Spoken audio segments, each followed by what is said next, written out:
అదే RTV app వార్తల్ని క్షణాల్లో చదివే అవకాశం ఉంటుంది. ఒక న్యూస్ పేపర్, ఒక టెలివిజన్ ఛానల్ మీ చేతుల్లో ఎప్పుడూ ఉంటాయి. ఆంగ్ల నూతన సంవత్సరం దినోత్సవం సందర్భంగా తిరుపతిలోని దైవ క్షేత్రాలన్నీ కూడా భక్తులతో కిటకిటలాడుతున్నాయని చెప్పాలి.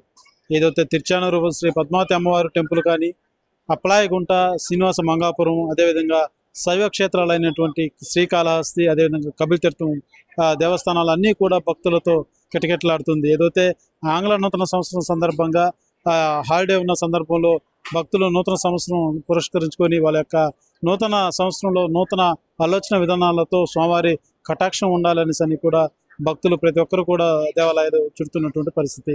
ఇదే తరుణంలోనే ఇటు కాణిపాకంలో సైతం భక్తులు అధిక రద్దీ కనబడుతున్నటువంటి పరిస్థితి. ఏదైతే కాణిపాకంలో ఇప్పటికే ఇటు అయ్యప్ప స్వామి భక్తులు కావచ్చు, అటు కర్ణాటక, తమిళనాడు సరిహద్దు దగ్గరైనటువంటి ప్రాంతం కాణిపాకం. ఈ యొక్క కాణిపాకం ఆలయానికి మొదటి ప్రాధాన్యత ఉంటుంది. ఎందుకంటే మొదటిగా పూజించేది గణపతిని కాబట్టి నూతన సంవత్సరం సందర్భంగా ప్రతి ఒక్కరు కూడా కాణిపాకం వినాయకుని దర్శనానికి వెళ్ళేటువంటి సందర్భం. అదే సందర్భంలో అధిక రద్దీ. ఏదైతే ఇప్పటికే క్యూ లైన్లో ఉన్నటువంటి వారికి 1 నుంచి 2 గంటల సమయం స్వామివారి దర్శనానికి పడుతుందని చెప్పాలి కాణిపాకంలో. అదేవిధంగా తిరుచానూరులోని పద్మావతి అమ్మవారి టెంపుల్లో సైతం అధిక సంఖ్యలో భక్తుల రద్దీ కనబడుతుంది. అదేవిధంగా ఇప్పుడు మా ప్రస్తుతం తిరుమలకి వెళ్ళేటువంటి మెట్ల మార్గం దగ్గర ఉన్నాం. ఇక్కడ కూడా భక్తుల రద్దీ అన్నది అధికంగా కనబడుతుంది. అయితే తిరుమలలో ఏదైతే ఈ నూతన ఆంగ్ల సంవత్సరానికి ప్రత్యేక ఏర్పాట్లు ఏది టీటీడీ చేయలేదు. ఎందుకంటే ఉగాది పురస్కరించుకొని ప్రత్యేక ఏర్పాట్లు చేస్తారు, తెలుగు నామ సంవత్సరానికి చేస్తారు తప్ప నూతన సంవత్సరానికి ఏర్పాట్లు అనేది ప్రత్యేకంగా ఏది టీటీడీ చేపట్టదు.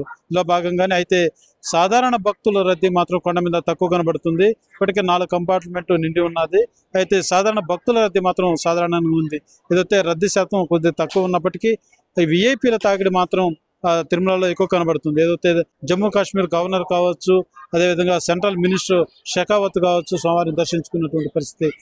ఇదే విధంగా తెలంగాణ సంబంధించినటువంటి మంత్రులు, అదేవిధంగా ఇరు తెలుగు రాష్ట్రాల్లో సైతం అనేక మంది రాష్ట్ర మంత్రులు, ఎమ్మెల్యేలు, అనేక మంది ప్రజాప్రతినిధులు స్వామివారిని దర్శించుకునేటువంటి పరిస్థితి కనబడుతుంది. అయితే కొండ మీద మాత్రం భక్తుల రద్దీ సాధారణంగా ఉన్నప్పటికీ తిరుపతిలో ఎక్కువ దైవ క్షేత్రాల వద్ద అధిక రద్దీ మాత్రం కనబడుతున్నటువంటి పరిస్థితి. ఏదైతే ఇప్పుడు మనం చూసుకున్న తిరుపతిలో కూడా అలిపిరి మెట్ల మార్గం గుండా ఇక్కడ ఉన్నటువంటి టెంపుల్ వద్ద కూడా లోకల్ కావచ్చు, బయట ప్రాంత వాళ్ళు కావచ్చు అనేక మంది స్వామివారి దర్శనానికి వస్తున్నటువంటి సందర్భం. ఏదైతే ఆంగ్ల నూతన సంవత్సరం అనేది ఒక న్యూ ఇయర్ని అనేది కొత్త సంవత్సరానికి అడుగుపెడుతున్న సందర్భంలో కొత్త ఆలోచన విధానాలు, వాళ్ళ యొక్క కొత్త సంవత్సరానికి స్వాగతం పలుకుతూ స్వామివారి మొదటిగా దర్శనం చేసుకొని వాళ్ళ లైఫ్ స్టైల్కు స్వామివారి కటాక్షం ఉండాలనేసి కూడా ప్రతి భక్తుడు కూడా కోరుకుంటూ స్వామివారి మొక్కులు చెల్లించుకుంటున్న పరిస్థితి అయితే తిరుపతిలో కనబడుతుందనే చెప్పాలి.